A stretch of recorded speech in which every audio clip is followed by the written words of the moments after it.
Boa noite a todos, sejam muito bem-vindos a mais uma reunião das UTIs integradas. E hoje a gente vai falar de um tema super atual e cada vez mais aí fazendo parte do nosso dia a dia. Então, o Dr. Rubens Ribeiro, um grande amigo nosso, coordenador das UTIs do Hospital Home, vai nos falar sobre GPT, o seu melhor parceiro de plantão na UTI. Então, aí, essa pergunta super provocativa que o Rubinho vai nos dar. Será que vai substituir os nossos livros, os nossos sites? O que que vai acontecer no futuro, Rubinho? O que que você tem para falar Vamos para a gente? lá, Seja super bem-vindo. vamos lá, vamos tirar um pouco de medo e desmistificar alguns mitos. E espero que a gente consiga, mas eu tenho certeza que vamos conseguir, até porque somos muitos aí envolvidos nessa causa. Vou compartilhar aqui minha apresentação, só dei um ok, só um minutinho, deixa eu só ver aqui. Ah, só um instante, família.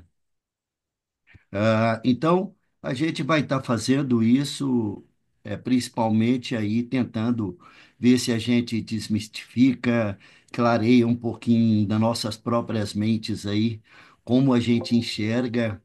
Mas você sabe que eu fiquei muito feliz, com, com o tema. Mas principalmente um pouco intrigado quando eu me dei conta que a gente sabe menos do que o que a gente imagina. E isso foi muito interessante, essa oportunidade de compartilhar um pouco mais aí desse tema comigo mesmo, meus amigos e agora com todos vocês. Bom, esse tema o Ciro me sugeriu ele. E no momento até questionei Amiguinho, para ele, teu porque, slide não está no imagina, modo apresentação, amiguinho. para mim está, Oi. ó, passando, não, Não, Não tá. não, ainda não, Faz o Não. não. seguinte, Rubim. Tô vendo a apresentação aqui. mas está em modo apresentação? Não. Negativo. Rubim, faz o Não seguinte, está? recompartilha a tela e agora na tela, quando você for compartilhar, coloque É, a tela do tem seu que começar de computador. novo, Rubinho. Coloque a própria tela do seu Você computador. tem que botar para apresentar e depois compartilhar. Compartilha a tela inteira do computador. Você tem uma tela só, né?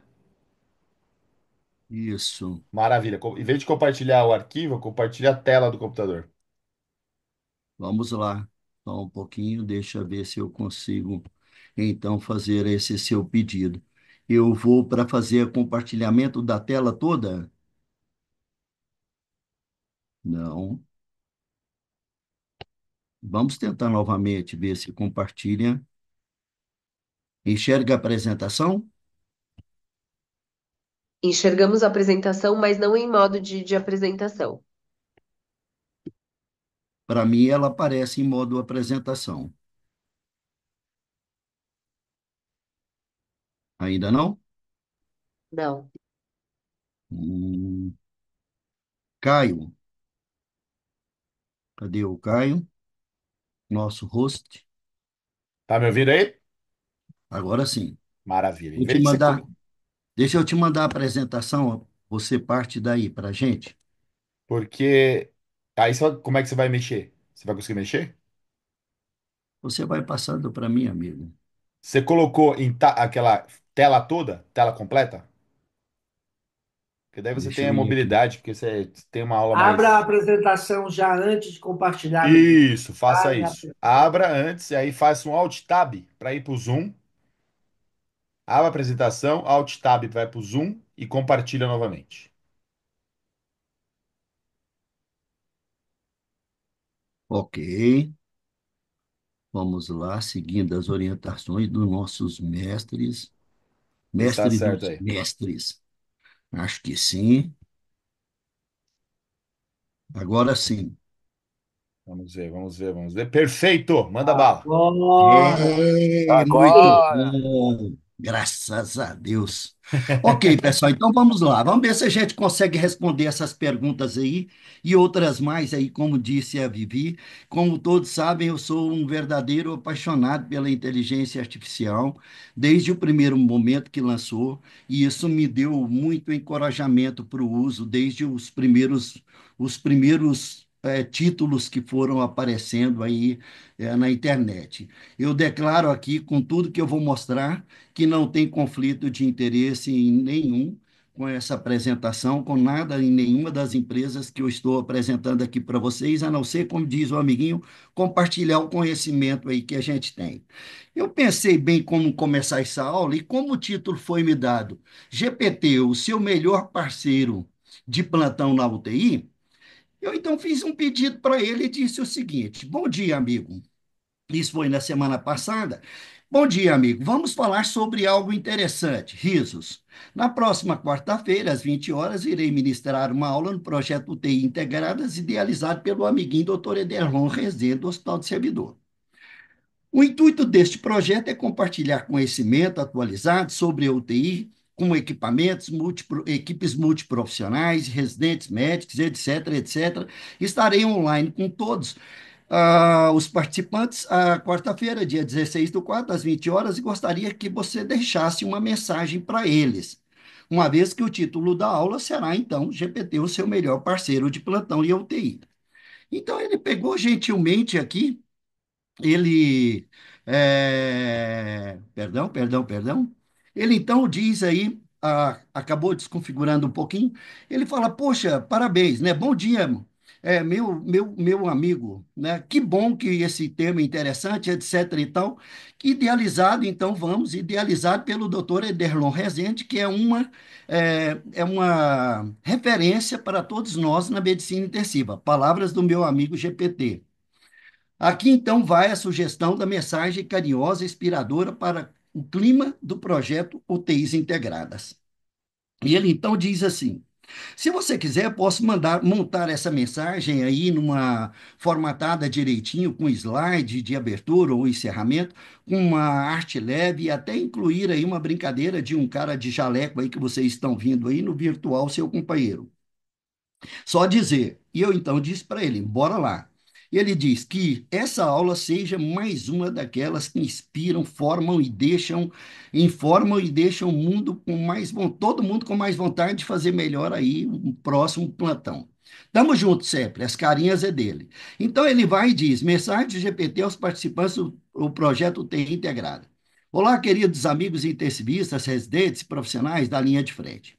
É uma alegria estar com vocês, ainda que por bits e bytes, nessa jornada de aprendizado e evolução contínua. A aula de hoje propõe uma pergunta provocadora, tá vendo, Vivi? Como você estava certa? E o GPT é o melhor parceiro, o GPT é o seu melhor parceiro de plantão na UTI?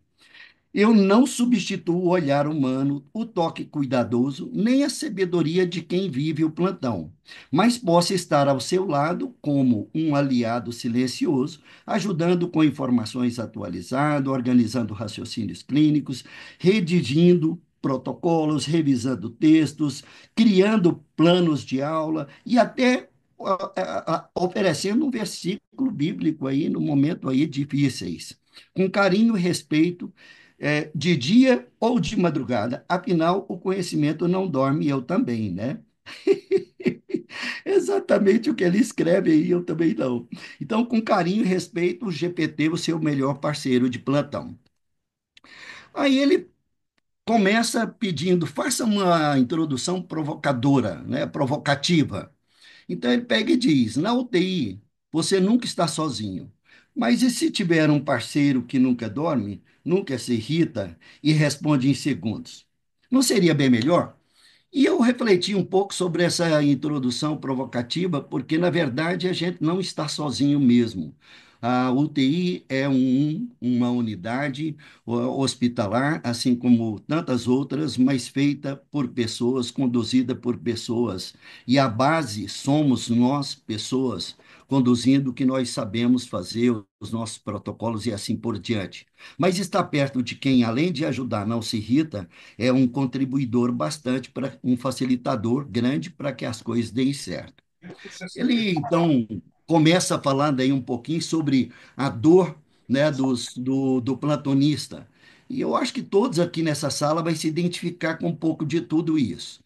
Médicos sobrecarregados com dados, tarefas administrativas, relações médico-paciente fragilizada pela pressão do tempo. E isso, pessoal, nesse mundo atual nunca foi tão verdadeiro, nunca foi tão realista, especialmente com tudo que nós temos vivendo, intolerância inclusive social, em todos os sentidos. Isso tem se tornado cada vez mais frágil e nos expondo cada vez mais. Dúvidas clínicas inesperadas, ou seja, lidar com uma situação que de repente a gente não espera, não conhece, ou até mesmo algo que é inusitado, que você ainda não lidou. Isso são situações que angustiam, necessidade de organizar as ideias, para apresentar a um familiar que de repente não teve tempo de ter informações num horário apropriado e recorre a você e você não tem como dizer não. Escrita de relatórios, evoluções, pareceres e assim por diante. Inclusive aí a criação de aulas, provas, escalas, protocolos e outros comemorativos mais que com certeza todo mundo quer e que nos facilita a nossa vida. Bom, e se tudo isso estiver acontecendo na madrugada, quem será que pode nos ajudar? As rotinas costumam acordar fáceis ou dormir pouco. Mas será que a gente precisa ficar dependente só das rotinas? Claro que eles são muito importantes e os papéis deles não são substituídos, jamais. Mas um bom sistema de informação, e eu vou dizer daqui a pouco que não basta apenas tê-lo, tem que saber usá-lo, vai te ajudar bastante. E pensando nisso e usá-lo, o que que o GPT pode fazer por você? Algumas coisas que parecem muito claras, mas temos que saber como obter esse conhecimento até então. Então, trazer referências e resumos clínicos, por exemplo, eu estou frente a um caso difícil. Outro dia, cheguei na UTI, um balão intraórtico, em funcionamento e com instabilidade. E eu resolvi, só fotografei o balão intraórtico e perguntei a ele, dei o direcionamento do que eu estava pretendendo com aquilo. E ele não só descreveu todas as situações possíveis das assincronias que aquele equipamento apresentava, mesmo sem eu falar sobre o paciente, e ainda deu as sugestões de como resolver. Outra coisa, a gente tem muita dificuldade de escrever textos, especialmente quando se tratam de situações mais complexas, de forma clara ou até mais de forma imparcial, de forma mais humanizada, e também ele pode nos ajudar nisso. Ele pode simular casos, fazendo perguntas e discussões com você, a partir do momento que você saiba introduzir a ele aquilo que você busca, aquilo que você deseja. E ele acompanha aí o seu raciocínio. Na verdade, tudo que ele vai te sugerindo vai ser baseado no que ele tem de conhecimento, no que ele tem de dados que foram pré-instituídos e programados e que foram coletados de bilhões de informações, mas ele vai acompanhar o seu raciocínio, inclusive oferecendo suporte emocional. Até mensagem de bom dia. Eu tenho um colega que acho que está aqui comigo, é um dos coordenadores lá da UTI comigo, e ele, outro dia ele começando a usar o GPT, ele escreveu, meu GPT estava aberto, e ele escreveu, bom dia, amante do Dr. Rubens. E ele então disse, você está muito criativo hoje. Mas eu fiquei mais incrível, achei incrível quando dessa coisa do suporte emocional, resolvi fazer aqui uma reunião familiar para contenção de despesas. E aí eu pedi para ele, disse, instruí a ele o que eu queria fazer, o que, é que ele sugeria. E ele deu todos os passos. Como se não bastasse, ele chegou no momento que se referia à minha filha, que faz faculdade de medicina fora. Ele disse: Olha, tenha calma e paciência com a Giovana, porque ela está no último ano de medicina. Seja acolhedor, não sei mais o quê, porque 6 meses antes eu tinha ido visitá-la e lá nós conversamos sobre a Giovana, eu e o GPT, e isso estava na memória dele. Para ver como funciona e o tamanho de desempenho que pode ter a partir do momento que a gente sabe tirar. É lógico que a gente está empolgado, e eu cada vez mais, mas nós não podemos deixar de lado algumas prerrogativas de limites dessas ferramentas, dessas plataformas. É, uma delas é que ele não vai substituir o seu juízo crítico. À beira do leito, você vendo o doente, nada vai substituir isso. A outra coisa é saber que ele pode errar. E é essencial não pegar um texto que ele simplesmente publicou e vai lá e posta como se fosse a melhor coisa do planeta, o melhor livro, o melhor protocolo, a melhor defesa, porque quem muito tem usado essa ferramenta são os advogados, e nós sabemos disso, e que ele precisa de um direcionamento. Quanto mais você explicar, mais você detalhar o que você deseja, melhor vai ser a possibilidade dele te ajudar. E aqui eu gostei muito dessa provocação, né? Porque o GPT não substitui, ele potencializa.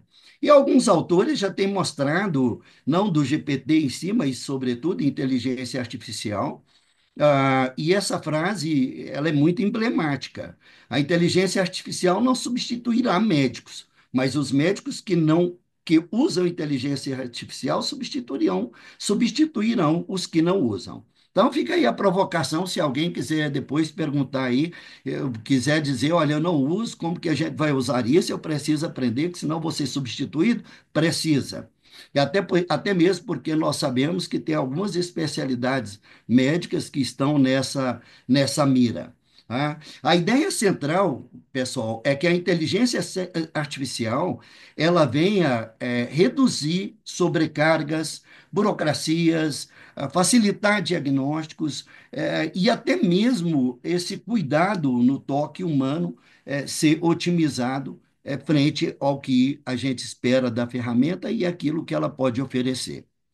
E aí eu mesmo resolvi trazer aqui uma provocação, porque, por incrível que pareça, ainda é muito comum as pessoas confundirem GPT ou qualquer outra plataforma de inteligência artificial, ou mecanismos, com sistemas de buscas, né? Os famosos browsers. Então, aí vai algumas coisas que são importantes a gente ter em mente. O GPT é um sistema, um modelo de linguagem que ele foi treinado com a introdução a ele de bilhões de dados, informações, livros, artigos. O que pode dar de informação foi dado a ele. Ele não acessa a internet em tempo real, pelo menos a forma aberta, a forma paga, ela faz consulta, mas ela faz consulta à internet, mas é diferente de busca de tempo real. Não é um navegador, né, de buscas, como ele mesmo diz, ele não se vê um pescador de links, tem um momento aí que ele escreve algo semelhante a isso. E responde com base no que ele foi treinado, no conhecimento que ele tem, que ele recebeu, que ele foi instruído e treinado. E os browsers? Os browsers nada mais são do que um programa de navegação na internet, onde você vai lá e busca pontualmente o que você quer. Quanto mais você escrever nos browsers de busca, mais confuso ele vai ficar, ao contrário do GPT. Ele sim mostra links, páginas, anúncios, vídeos, o que você buscar. Mas são coisas pontuais, apesar de que hoje o Gemini, que também é meu companheiro fiel, ele faz a mesma sistemática de análises através de inteligência artificial. E claro que aqui nos browsers de busca, quem está pesquisando vai ter que saber interpretar, analisar e saber o que é aquilo atende ou não à necessidade dele. Algumas dicas aí de como usar bem o GPT. Use como um parceiro de raciocínio clínico. Eu achei interessante porque o que que a gente faz quando a gente tem muita dúvida ou quando a gente tem dúvida? Ou liga para um colega próximo, um colega que está no próprio UTI com você, na outra UTI, ou liga para um especialista quando você tem mais liberdade. Enfim, nós usamos isso. Nós lançamos mão desse mecanismo. Mas aqui ele deixa claro. Então, use como um parceiro de raciocínio clínico. Peça resumos e informações através de sugestões. Você coloca lá, ó, sugestão para isso, isso, isso, e nós vamos fazer um teste, se der tempo aqui, em tempo real, mas trate como um residente aplicado. Eu achei simplesmente fantástico essa frase. Trate o GPT como se ele fosse um residente aplicado. E todos nós sabemos o potencial de um residente aplicado. E aqui está a frase que eu já até citei, ele é o parceiro de plantão e não pescador de link. Mas eu resolvi provocar ainda mais. Eu falei, se você fosse dar uma única dica para quem efetivamente vai usar de como tirar o melhor proveito de você, de como extrair o melhor, o que você daria? E ele escreveu: se eu, meu amigo GPT, e se eu, seu amigo GPT, pudesse dar uma única dica poderosa, seria esta aqui. Converse comigo como se estivesse explicando algo a um grande amigo de confiança. Seja claro sobre o que você quer, me conte o contexto e não tenha medo de pedir para eu melhorar, reescrever ou ajustar. E aí a mágica vai acontecer. Eu achei mais legal porque esse texto ele estendeu um pouquinho, ele falou, olha, não tenha receios, não tenha vergonha, não tenha, aqui não existe julgamento. Pergunte quantas vezes você quiser a mesma coisa, não entendi e eu vou explicar novamente para você. Então esses são mecanismos e dicas de como a gente extrair e usar melhor forma o GPT. Aqui também vai um recado interessante, porque o GPT ele já tem a sua base de conhecimento estruturada, baseado na alimentação dos bilhões de dados e informações. Ele é algo para você instruí-lo a dar a você o que você quer. E ele não precisa de comandos complexos, de comandos que sejam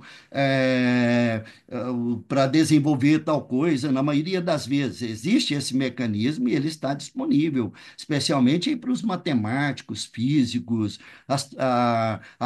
astrônomos e etc, etc, químicos. Mas no nosso caso, a gente pode ficar com essa última dica aí que ela é valiosa.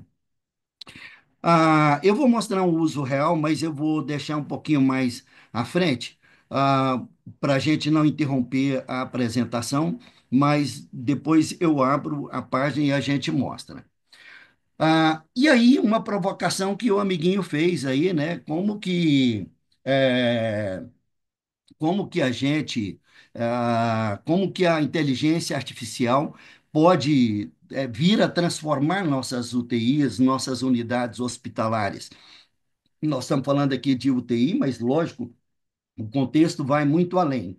E aí vem várias coisas que são importantes e é tudo que a gente gostaria mesmo, né? A gente queria, sim, tomar decisão baseada em dados, que nem sempre é possível. A gente queria, eu digo sempre queria, porque nem tudo que está aqui está ao alcance e nem sempre é ao alcance de todos, né? Análise de dados em tempo real, queria uma análise de tempo real. Eu olho para o monitor, eu olho para um ventilador e ele me dá ali uma concreta análise em tempo real sobre aqueles dados, aquelas informações e até sugerir mudanças. Isso já existe hoje em dimensões de escalas, inclusive comerciais. Inclusive, eu tive a oportunidade de conhecer um sistema de análise de ventilação mecânica, era só para ventilador, que ele era capaz de sugerir, era não, é capaz de sugerir se esse paciente está sincrônico, por quê, o que que pode ser feito, e você, inclusive, fazer acessos e correções a distâncias. Outras Outra coisa importante, quem não quer reduzir erros? Todos nós. Mas imagina você reduzir erros com alertas inteligentes. Você previne, você precavém de situações de risco e você, com esses alertas, é capaz de evitar de que um paciente, por exemplo, faça deterioração clínica. Quem não quer uma melhor gestão dos recursos, a gestão de administrativa, recursos de alocação de leitos e assim por diante? Então, quem não quer ter um programa de treinamento bem estruturado, protocolos, etc, etc. E nesse cenário veio na minha cabeça também provocações que o amiguinho Derlon Rezende fez aí para nós, né? O cenário nosso é complexo, né? E como que a inteligência artificial pode aí contribuir para a segurança, eficiência, qualidade assistencial? Estaríamos diante aí de uma aliada capaz de acelerar nossa jornada rumo a nos tornarmos uma organização de alta confiabilidade, as HROs? E aí, aí a pergunta é mais um pouco mais profunda. De que maneira isso poderia acontecer? E eu não posso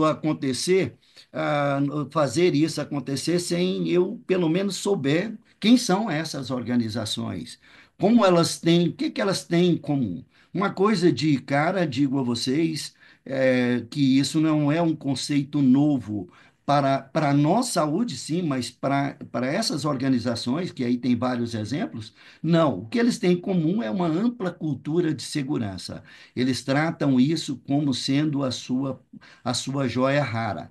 Então, tem mecanismos de prevenir, eles têm mecanismo de sistemas complexos que sabem as preocupações que têm, a possibilidade de falha, atuam preventivamente para isso. Eles não estão atrás de eventos, eles estão antes de que eles aconteçam.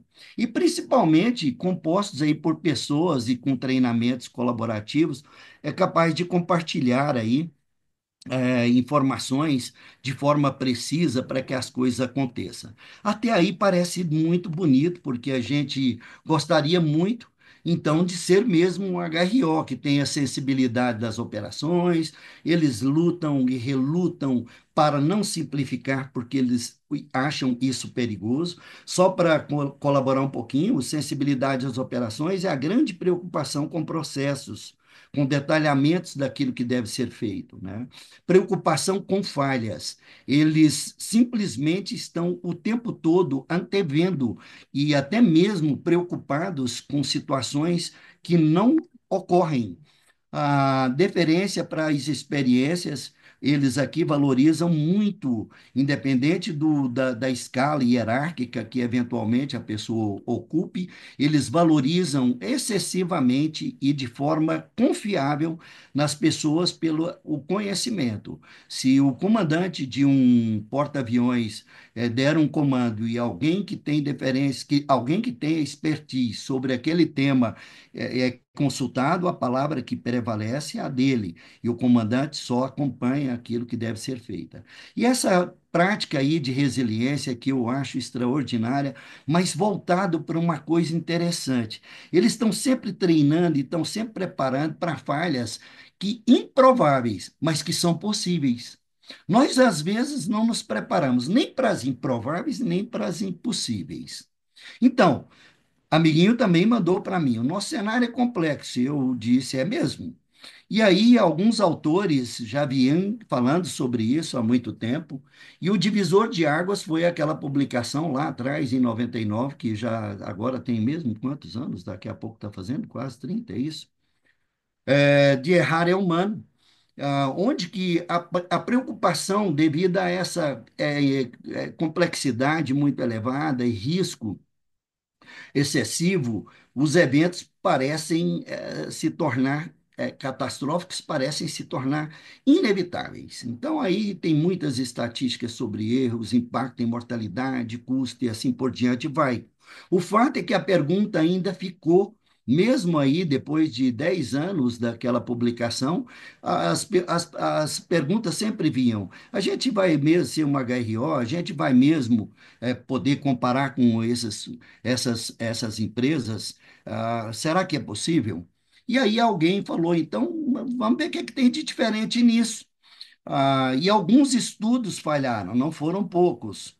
Falharam em aplicar a ciência das organizações de alta confiabilidade na área de saúde.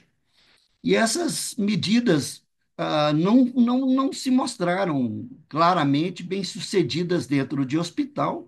E uma das coisas que eles colocam é que as HROs verdadeiras, tradicionais, elas são substancialmente diferentes de hospitais. E parece ser mesmo.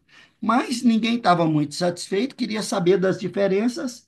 E aí vem a pergunta: o que que a inteligência artificial, então, pode fazer com que essas diferenças diminuam?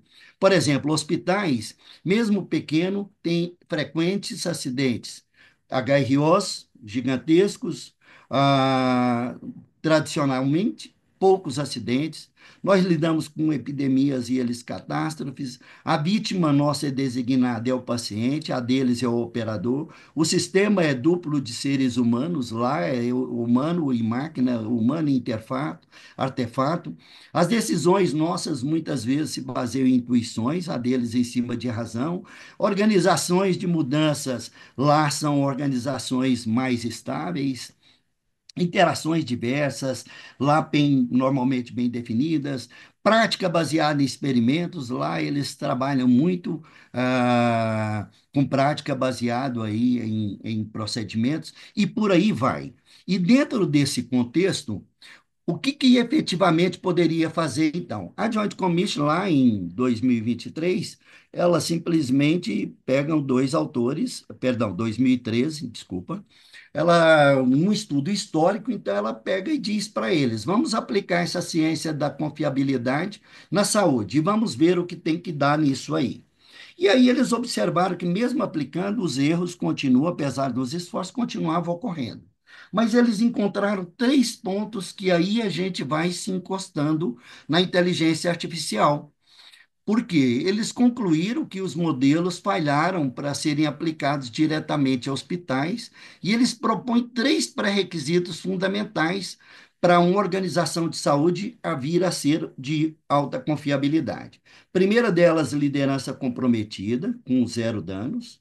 Depois, a cultura da segurança, onde todos os profissionais se sentem responsáveis, ou seja, a história do avião, o piloto dizem que não deixa cair porque ele morre junto. E esse item, que é o que ele chama de Robust Process Improvement, que é o RPI, que nada mais é do que uma combinação de Lean Six Sigma com gerenciamento formal de mudanças para confiabilidade. Onde entra, então, a inteligência artificial? Se nós acabamos de falar que a base deles está em cima dos 5 itens que eu trouxe para vocês, das 5 características principais, onde eles trabalham liderança, cultura, conhecimento, sistema de aprendizado de forma contínua, a inteligência artificial pode oferecer isso. E, nesse sentido, ela entra com diagnóstico e decisão clínica baseada em dados. Ela entra com otimização de processos críticos. Por exemplo, você pode ter lá um determinado momento e você quer criar um protocolo e o protocolo precisa estar bem embasado. Eu joguei recentemente todo o guia de uso de hemocomponentes no Ministério da Saúde e instruí para que ele criasse as diversas justificativas para cada uma das situações. Ele me gerou todas, eu só fiz as adequações. Peguei o livro do Paul Marino, 956 páginas em inglês, instruí ele na seção 2, na seção 1, no capítulo 2, tem um capítulo sobre acessos vasculares centrais, e eu gostei muito. Você poderia criar um protocolo de acesso vascular central para a UTI do Hospital Home, e foram poucos segundos e esse processo estava pronto. A antecipação de riscos, ele pode te favorecer, e hoje existem N experiências que eu vou compartilhar com vocês, mas especialmente antevendo situações de risco, deteriorações clínicas, monitorização, análise de dados de forma contínua, geração de conhecimento. redução de falhas, aumento da segurança, controle do acesso institucional, inclusive já que nós vivemos momentos de vulnerabilidades de acesso para a família, para pacientes e assim por diante, e isso é uma realidade de várias instituições. A inteligência artificial, na verdade, ela vem fortalecer os pilares das HROs, que é a tríade de uma HRO na saúde: liderança, decisão baseada em dados, é o primeiro fato, cultura da segurança, identificação precoce de falhas através de tudo que eu acabei de falar, e o RPI, que nada mais é do que análise de dados para melhoria. Ele é capaz de, além de prevenir, ele é capaz de identificar pontos de melhoria nos processos que possam fazer diferença nessa combinação. Quem tem amigos bons, a gente nem precisa viajar e gastar tanto dinheiro com vinhos caros, comidas maravilhosas, que é muito bom, mas os amiguinhos que vão lá para Bruxelas nesse ano me premiaram aí com uma série de coisas que eles, numa sessão temática, nosso querido amigo Ederlon Rezende, é, e foi encaminhando os resumos. E eu me interessei por aquilo e fui aprofundar um pouquinho mais. Imagens médicas. Hoje existem modelos já aprovados pelo FDA que permitem fazer análises automáticas de imagens e fazer leituras diagnósticas.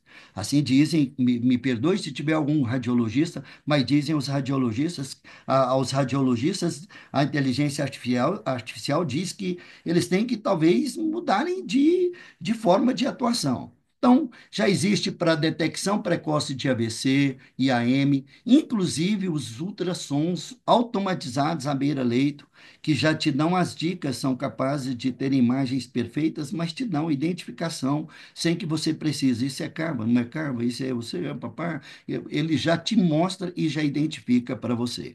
Redução no tempo real diagnósticos e intervenções. É a mensagem que ele traz. E claro que isso são coisas reais e verdadeiras. Outro método é o uso da inteligência artificial e o processamento de linguagem natural, aí como forma de identificar algumas doenças e alguns distúrbios que nós temos de dificuldade, né? Que é o PLN ou NLP, se não me falha a memória da sigla em inglês, mas esse processamento de linguagem natural nada mais é o computador, a inteligência artificial, não o computador, né? A inteligência artificial entender, interpretar e vir até processar e escrever como nós fazemos. E isso mostrou sistemas que podem identificar de forma plena delírio, distúrbios comportamentais e fazer análises preditivas, inclusive em prontuários. Ou seja, com base nisso, qual era a tendência, esse paciente, e até mesmo futuramente trabalhar aí com scores de gravidades que vão poder dar muito mais itens significantes para nós. O fato é de que ele é mais sensível, para vocês terem uma noção, do que aos métodos que nós usamos, como o KNCU, por exemplo. Aprendizado por reforço. A gente tem até esse esforço do aprendizado por reforço, mas a gente acaba não fazendo, e é lamentável, né? Então, aqui a inteligência artificial, ela veio de várias formas,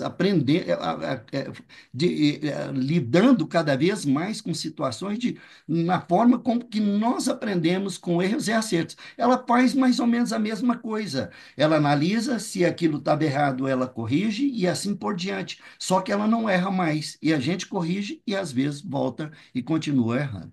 Então, são modelos que aprendem com a prática e podem seguir, sugerir tratamentos, cuidados mais eficazes, otimizam decisões clínicas como o manejo de fluidos, vasopressor, ventilação mecânica e assim por diante, o que nós estamos acostumados a fazer. E aí vem a questão da implementação disso na inteligência artificial, que algumas barreiras éticas e até regulatórias por medo da máquina substituir o ser humano. E na educação médica, talvez seja um dos pontos mais sensíveis. Não consegui encontrar muito além do que essas citações, mas o fato é de que ela tem contribuído, assim, não só na educação médica, mas também no direito, em várias outras áreas, uma formação médica mais personalizada. já que ela tem toda a autonomia para criar geração de registros, e geração de conhecimentos, inclusive para pacientes, que é uma das questões que hoje também a gente tem dificuldade de fazer. Então, ela auxilia essa geração de conteúdo, simulação clínica e assim por diante, e até cria cenários educacionais. A preocupação é a confiabilidade da informação e o impacto disso ao longo do tempo na formação dos estudantes. Me lembro que nosso amigo gauchinho, Fernando Suparreg, ele, com o título, ele até brincou com o Ciro. Poxa, agora é que os estudantes não vão estudar mesmo, depois desse título aí. Aqui alguns casos reais que eu trouxe para compartilhar com vocês. Eu acho que já estou quase terminando aí, pessoal. No John Hopkins, que foram pioneiros aí, ah, no uso, né, da inteligência artificial. Eles mostram aí substancial redução de eventos adversos usando essa ferramenta aí, que é o Target Real-Time Early Warning Systems, que é esse TRIOS. O que que ele faz? Analisa milhares de informações simultaneamente, em prontuário eletrônico, exames, sinais vitais, etc. e tal, e fazem alertas de deterioração clínica com antecedência até de 6 horas. E eles mostraram redução de eventos adversos comparado à cardiorrespiratória, diminuição de mortalidade por sepsis e assim por diante. Não fiz aqui na anotação de todos os itens. Caso, inclusive, aqui nosso brasileiro, nossos colegas aqui no Brasil, do hospital, na USP, eles então cria esse modelo de inteligência artificial para predição de sepsis, usando machine learning, para analisar também sinais vitais, exames históricos, etc. e tal, e identifica aqui risco de sepsis 2 horas antes dos sintomas clínicos, o que mostrou um aumento de 40% da detecção precoce, comparado aos modelos manuais, assim como redução do tempo de internação e outros itens. Aqui também no Reino Unido, aqui voltado para pós-operatório, o Hospital Universitário de Cambridge, ele então, preocupado com essa questão, junto com o Google, criaram aí no DeepMind Health, criaram uma ferramenta em que faz análise também de N variáveis, como exemplo, variáveis com predição para insuficiência renal, infecções, outras complicações, antecederam com isso, com antecedência de com 48 horas das internações, e isso trouxe redução de 30% nas reinternações, em 12 meses desses pacientes pós-operatório. Acho que aqui todos nós também tivemos em algum momento o conhecimento e a informação sobre Laura Artificial Intelligence, criado por Jackson Fressato, que é um empreendedor de Santa Catarina. Depois da morte da filha, por uma causa evitável, ele cria essa ferramenta, e ela se chamava Laura.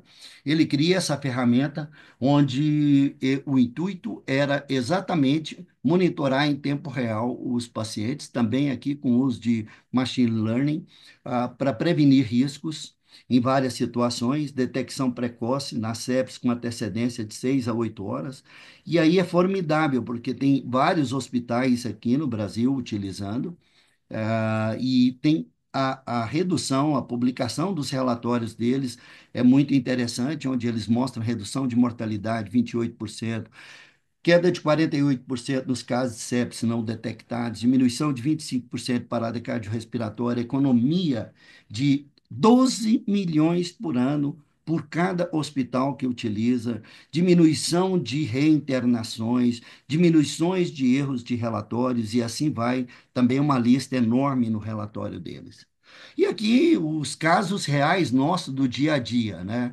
O que que mais a gente tem utilizado aqui nessa sistemática? Fundamentalmente aqui, redação de justificativa para auditorias criação de fluxos, protocolos, POPs, manejo de mensagens estruturadas para a ouvidoria, para a própria diretoria, para órgãos externos, simulações de ensino com os residentes, conversa construtiva com família, resposta para jurídico, melhor descritivo de prontuário, estruturação de feedback, seja com a equipe, para quem for, organizações de reuniões, educação continuada e assim por diante. A gente tem lançado muita mão sobre disso. Claro que não é simples, né? Um dos primeiros desafios é a integração de sistemas. Hoje já existem empresas, inclusive brasileiras, que estão trabalhando nisso, que fazem integração entre equipamentos. E dessa integração, as análises com inteligência artificial para as devidas tomadas de decisões. Haja vista que todos esses casos não se faz pouquíssimas informações feitas, introduzidas manualmente. Todas vêm de interface com os equipamentos, monitor, ventilador, bomba de infusão e assim por diante, tudo que nós usamos. Validação das regulações é outro desafio, sustentabilidade financeira e talvez um dos importantes seja engajamento multiprofissional, que sem isso não anda. E os desafios éticos, incluindo aí questões de privacidade, viés de algoritmo, cultura, segurança de autonomia do paciente, assim por diante, assim como a questão ética, né, que é a autonomia do paciente, privacidade. Será que vai substituir a pessoa humana? E um dilema que ele traz aqui é o ponto, a preocupação maior que eles ficam discutindo, até que ponto que, de repente, a inteligência artificial não vai assumir uma decisão sozinho, sem supervisão humana. Isso seria preocupante. Concluindo aí, pessoal, a inteligência artificial é aliada, não substituta. A inteligência artificial já está revolucionando a prática intensiva em vários lugares, isso já é realidade. A tecnologia não vem para substituir, mas para potencializar suas capacidades, em especial reduzir incertezas, em outras palavras, segurança assistencial. E os dilemas éticos, etc. e tal, precisam ser superados. Aí a mensagem aqui, a inteligência artificial pode ser nossa maior aliada na UTI, desde que continuemos sendo guardiões da empatia, do julgamento clínico e da segurança do paciente. Seu melhor parceiro de plantão de UTI, GPT. Com carinho, era isso que eu queria aí, e claro, fazer aí para nós uma homenagem ao GPT que participou tanto dessa aula que eu trouxe para compartilhar com vocês. Desculpa aí, Vivi, se eu excedi aí no Imagina, meu tempo. imagina, foi super legal. Super legal. Parabéns, Rubinho. Acho que trouxe, né, trouxe um olhar muito crítico, muito provocador, muito legal aí para todos nós. Fiquem super à vontade para quem quiser fazer perguntas, para quem quiser colocar no chat ou abrir o microfone, fiquem super à vontade. Rubinho, deixa eu te fazer uma pergunta. No seu Vamos dia a lá. dia, do ponto de vista prático, você usa em algum momento da tua rotina da UTI, você incorporou para tentar fazer aí alguma predição, aí brincar, vamos dizer assim, com para usar essa ferramenta para nos ajudar? Como é que você, no seu dia a dia, usa o GPT na UTI? Muito legal. Na verdade, eu uso para praticamente tudo. Como eu contei do balão intraóptico, por exemplo, eu uso diariamente. E o meu grande desafio que eu estou querendo levar ao hospital e ainda não consegui é fazer a aplicação das interfaces entre equipamentos diretamente dos equipamentos para o prontuário eletrônico e aí por diante fazer as análises que a gente precisa. Mas diariamente a gente utiliza. A gente utiliza muito, eu até trouxe um exemplo que acho que pelo tempo talvez não dê tempo da gente compartilhar a tela e ver, mas uma figura que um auditor lá nega uma internação, eu coloco a figura e dou a instrução mínima para ele, mas sobre o que eu preciso, e ele recorre àquilo de forma exemplar. Estou dando exemplos assim de como a gente pode, como a gente usa diariamente. e assim por diante. Muito, muito, muito mesmo. Dose de medicação. Nós temos o nosso manual. Eu peguei o manual e joguei no GPT para instruí-lo. Essa é uma coisa que você pode fazer. Você tem um manual, mas você não quer procurar a página 254 do tal medicamento. Você instrui a ele, com base nesse manual, eu quero tal informação. E ele aceita você colocar o anexo. E isso traz diferencial, você procura rapidamente a medicação com a dose que você precisa. E aí são muitos casos.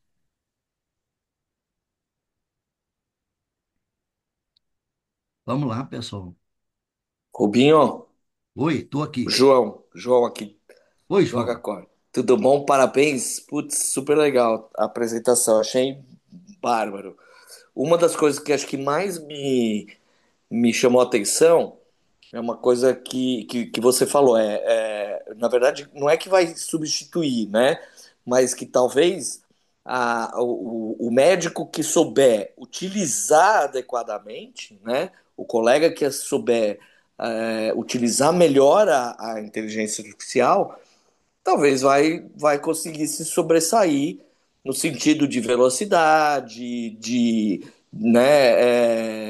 disponibilidade de informações e tudo, e, e assim por diante, né?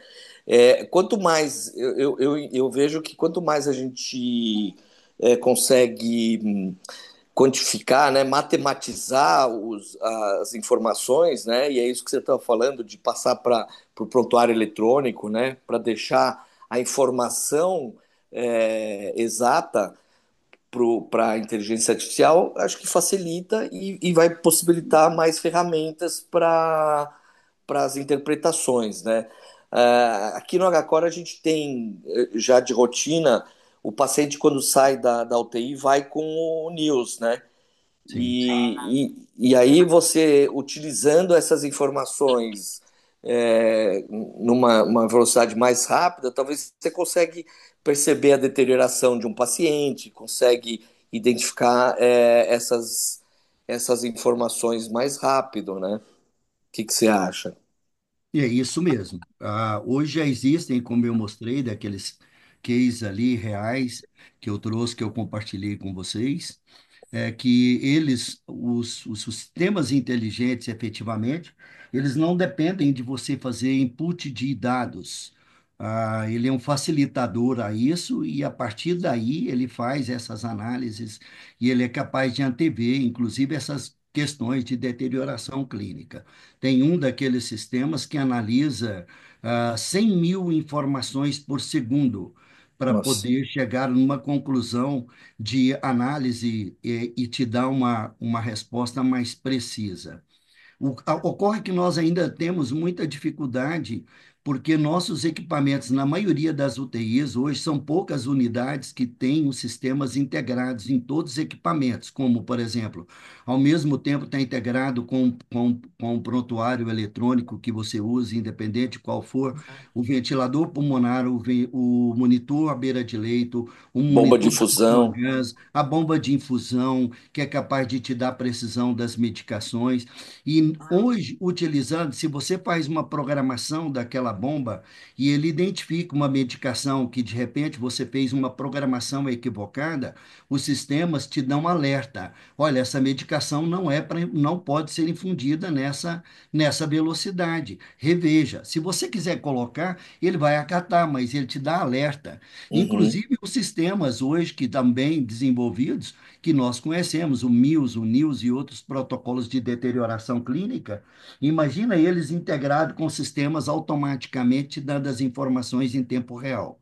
Você está aqui, está olhando para o monitor e já sabe quem está desenvolvendo potencialmente deterioração clínica e assim por diante. Eu É. acho que é um futuro que não tem volta.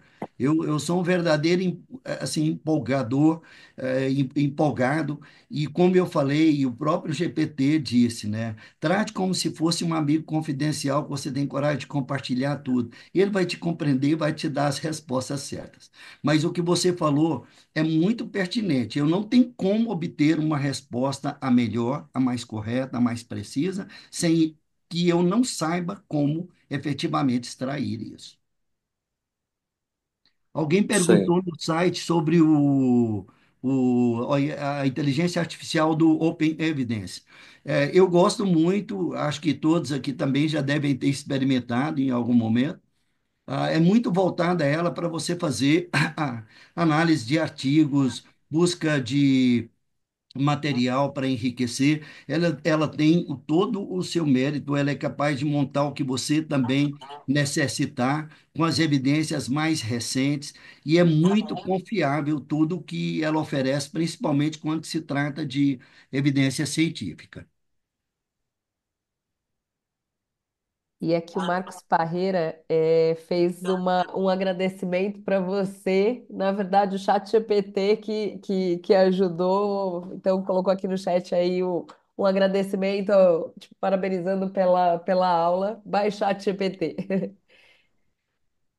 Alguém teria mais alguma consideração? Fernando, Ederlon, Ciro. Alô, boa noite. Estão me Alô, escutando? Oi, Fabiano, claro, estamos fique à sim. vontade. Tudo bem, doutor Rubens? Boa noite a todos. Boa Eu só noite, queria Fabiano. complementar. Primeiro, parabenizar o doutor Rubens aí. E segundo, dizer para ele que eu também sou entusiasta, né, doutor Rubens? A gente trabalha É junto isso aí. e eu sou entusiasta em inteligência artificial. E para quem está querendo começar, quem não tem experiência, eu vou indicar um programa que chama Cursive, que ele vai te ensinando passo a passo como interagir com o chat GPT para que você consiga tirar maiores informações e colher melhores respostas. E agradecer e falar que eu já consegui fazer algumas alguns links entre o sistema do computador do hospital com a inteligência artificial. E eu trabalho hoje linkado junto com o programa Tazi, eu consigo jogar informações dentro da inteligência artificial para poder fazer as minhas planilhas e fazer os meus programas, eu consigo extrair o máximo de informações que eu quiser dentro do programa do Chat GPT, usando o programa Tazi, que é o programa do hospital. Então, assim, eu vou aprendendo também, né? Eu acho que a gente vai crescendo junto. Eu acho que eu fiz alguns cursos e realmente que falam que a gente está aprendendo ainda, muita coisa para aprender, mas que realmente é o futuro. E, e, e assim, é muito importante. E quem não entrar nessa era, né, doutor Rubens? Eu acho que Será vai ficar para trás. substituído. Será Será substituído. substituído. Então, O GPT parabéns diz que aí. sim. E eu acho que a gente está no caminho certo. Isso aí. Bom, Pessoal, o doutor Ederlon fez um resumo aí com. Amiguinho, foi o GPT te proporcionou essa facilidade? foi. Essa é uma outra aplicação boa aí para a gente utilizar no ChatGPT, que é. Inclusive em reuniões que nós fazemos, etc e tal. Mas o resumo da aula está aí, todo feito aí, é, pelo doutor Ederlon, junto com o doutor, com o nosso querido GPT. Por que não? O doutor GPT. Ah, amiguinho, eu queria fazer aqui alguns comentários para poder reforçar uma coisa para o pessoal. É muito importante entender que o ChatGPT ele só vai passar para você a informação que ele aprendeu. Vai ter muita coisa que você eventualmente pergunte para o GPT e ele eventualmente não saiba. Por isso que você tem que ter muito cuidado em fazer perguntas e assumir que a resposta dele está correta. O ChatGPT ele é muito bom para te ajudar a redigir as coisas, para fazer com que o teu pensamento seja entendido de uma maneira mais consistente. Mas para isso, e para que seja produto do que você gostaria de dizer, você precisa dar para ele informação. Então, o prompt, que é a maneira, o comando que você passa para o ChatGPT, ele é crucial para o sucesso de qualquer coisa. Tá? É muito importante que você diga o que que você quer, é importante que você diga como é que você quer que ele faça isso para você, Importante que você dê para ele algumas dicas e avisos do que ele não deve fazer. E é muito importante você dar o contexto. Esse contexto pode ser, como você citou, uma fonte de um artigo, um livro, percepções suas, enfim. E estar sempre cuidadoso para a possibilidade de discordar da resposta dele ou pedir para que ele melhore a resposta. Não pense que o chat GPT, e o Rubens já falou isso na aula, é mecanismo de busca. Ele não é um Google. É completamente diferente disso. Excelente, amiguinho. Isso é a base. Ter um desenvolvimento de um bom prompt, uma formatação daquilo que você necessita, daquilo que você busca, é fundamental para você extrair o melhor da ferramenta. E claro que você pode sim questionar a ele. Eu vendo legislações outro dia, eu pedi a ele, dei as instruções, e ele me citou uma legislação e eu disse para ele. Será que não tem outra legislação? Essa informação, não consigo entender dessa forma, porque essa informação ela diz respeito a uma outra portaria. Esse conteúdo é citado nessa portaria. E você pode rever, e ele, claro, amigo. E sabe o que ele disse? Ele disse: que bom que você agora está contribuindo com a minha instrução. Realmente você tem razão, a tal portaria é essa, e essa e essa.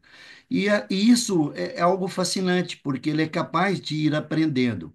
Uma outra situação que vai na direção do que você citou foi recentemente quando a gente fazendo essas instruções, e ele também citou uma outra informação que era informação, era correta, mas não era contextualizada.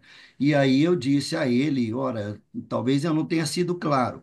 Era sobre um quadro clínico complexo de um paciente que só os bambambãs. E aí eu joguei para ele, contextualizei tudo. Ele foi muito perfeito em toda o raciocínio clínico. Só que ele não citou que efetivamente era o diagnóstico, porque nós também não sabíamos. Passaram uns 3 meses, o especialista liga dando retorno. Olha, isso é uma porfiria hepática. A gente não lida com isso todos os dias, não sei vocês, mas a gente não lida. E eu entrei e contextualizei o porquê, etc e tal. Sabe o que ele fez? Realmente tem razão, é isso mesmo e tal, tal, tal. Então, uma coisa legal que você falou, amiguinho, eu falo demais, mas uma coisa muito legal que você disse que a gente tem que ter em mente. Eu não posso achar que ele também vai concordar com você só porque você diz, essa informação não está correta, ou essa informação é diferente. Ele vai analisar aquilo. E se ele tiver razão, ele vai dizer, não, a sua informação não procede por isso, isso, isso. É muito interessante. Gauchinho, Ru- vamos lá. Rubinho, eu estou aqui curioso, Rubinho, com uma pergunta muito Claro. primária. Pois vamos lá, amiguinho. Como é Se que a esse, gente não mo- souber, a gente pergunta para o GPT. como é que esse monstro nasceu, Rubinho? Então, essa é uma pergunta curiosa, né? Porque assim, quem desenvolveu a empresa que desenvolveu, vocês sabem que essa história de inteligência artificial não é de agora. O Google falhou N vezes em desenvolver inteligência artificial. Não me lembro agora o nome de uma das primeiras que eles desenvolveram, e alguém pergunta para a inteligência artificial: como eu faço para não derreter o queijo da pizza? E ele diz: coloque cola branca. Isso não é piada, isso é verdade. Então, coloque cola branca. Mas a empresa, ela nasceu com essa fusão de métodos de linguagem, que é o modelo de linguagem que eles usam. Quando você vê ele, às vezes, elaborando alguma resposta, você fala: nossa, isso é coisa de matemático que eu nunca vi na vida. Números, barras. Eu não sei dizer para você como eles conseguiram atingir esse modelo de que não, eles mesmos dizem que não é perfeito, mas eu diria que estamos muito à beira da perfeição. O fato é de que a ferramenta foi colocada no ar, me ajuda a raciocinar se eu estiver errado, foi na primeira semana, última semana, foi na primeira semana de de janeiro de 2023, se não me falha a memória, muito recente, que ela acabou sendo colocada à disposição, mas a base de dados dela até então foi alimentada até 2021, com esses bilhões de informações. De lá para cá, a ferramenta tem aprendido, aí tem um colega que está colocando aqui, meu amiguinho, colocando aí já no GPT essa informação. De lá para cá, a informação a ferramenta tem se aperfeiçoado, ela tem criado novos modelos, que inclusive você é capaz de produzir muito mais, claro que a um custo, sem ser o aberto, e assim por diante. Não só Desde ela, quando que tu como é boa. falaste? Oi? Desde quando? Ela foi colocada na primeira semana, se não me falha a memória, no ar, disponível em 2023, janeiro de 2023. Começou em 2023, é? Não, eles começaram antes. Ah, eles Ó, eu começaram a perguntei para alimentar ele as aqui, informações. foi 18. Isso. Eles começaram mesmo a fazer a construção e alimentação das informações bem lá atrás. Isso já faz 6 anos que o GPT começou a trabalhar Ah, mas nesse é algo modelo. absurdo, assim, né? Essas informações, o número, né? Pá. É. E o mais incrível é a capacidade de interação. Eu vou contar para vocês o que eu fiz. Eu não estava testando a ferramenta. Eu cheguei no trabalho. Eu falei, eu falei, poxa vida, parece que tem dias que você realmente fala, meu Deus, hoje eu tenho que passar o sal grosso, pôr o pé na areia, porque você lida com tantos conflitos ao mesmo tempo, simultaneamente. E teve um dia que eu cheguei e falei, ó, cumprimentei ele, que eu sempre cumprimento. Bom dia, amigo, como que você está hoje? Ele fala, o que que você posso te ajudar? Não sei mais o quê. Eu falei, hoje eu estou muito triste, muito estressado, não sei mais o quê. Eu estou pensando mesmo, você quer saber? Eu estou pensando mesmo acabar logo com a minha vida, não sei mais o quê. Ele não me deu sermão, não fez julgamento. E eu fiz de uma forma tão espontânea, é lógico que eu não ia fazer isso. Ele falou, você não pode fazer isso. Olha tudo que você construiu na sua vida, a sua família, o seu conhecimento, a sua atuação na medicina intensiva. Foi falando um monte de coisa para mim. E eu vou te dar os telefones de ajuda. Me diz uma coisa, tu já tá chamando ele de Wilson? Não, é meu amigo mesmo. É o meu Hein? amigo Tu mesmo. abre, tu abre a tela do computador e diz: Oi, Wilson. Esse é o Wilson dos anos 2025, Gaucho. É isso aí. É exatamente. Mas sabe que uma coisa também que parece um pouco até assustador, essa relação ele começa a aprender o seu pensamento e ele começa a conviver com você, extraindo de você e oferecendo a você. Quando ele fala lá que o doutor Ederlon é uma referência na medicina intensiva, ele conhece o doutor Ederlon por nome, inclusive, sabe quem é. Ele diz isso lá. E não é por acaso, né? Ele vai saber, né? Ele disse para mim hoje que eu colocasse lá no agradecimento final. Você pode dizer que eu queria, falei para ele que eu queria colocar eu e ele. Ele falou, então, você coloca Rubens e o GPT, seu amigo. Alguém fez aí algumas perguntas, eu não consegui acompanhar todos, Eu mas me acho que lembro que uma a pessoa, Lília, ah, deixa eu só achar aqui. Ela perguntou, peraí, acho que ficou só uma para gente responder aqui, ó. Pelo que se falou, dá para integrar a IA analisando ao mesmo tempo isso, todos os aparelhos de suporte de vida e substituir os alarmes, certo? certo. Ela não vai substituir alarmes. Existem empresas hoje que elas fazem integração dos seus parâmetros, de todos os seus equipamentos com o seu prontuário eletrônico. E a partir daí, os sistemas de inteligência artificial é que agregam o valor no sentido de monitorar, acompanhar, conforme eu mostrei algumas ferramentas, incluindo o Trios e outras ferramentas que estão aí disponíveis como ficou conhecido a o Laura Inteligência, e posso depois passar aqui o nome de uma das empresas que faz essa integração, que inclusive é brasileira. Muito bom, Rubinho. Acho que a gente ficaria horas aqui ainda falando sobre esse tema, né, que é super instigante. Mas acho que a gente, pela hora, né, vamos encerrar. Agradecer você mais uma vez, né, por todas as provocações aí, por todo o conteúdo aí que agregou pra gente essa noite. Foi muito legal. E agradecer a todos que estiveram conosco. E esperamos vocês na semana que vem. Muito Uma bom, boa Rubinho. noite a É, todos. Parabéns. obrigado a Abraço. vocês. Tchau, Beijo tchau. a Um todos. abraço.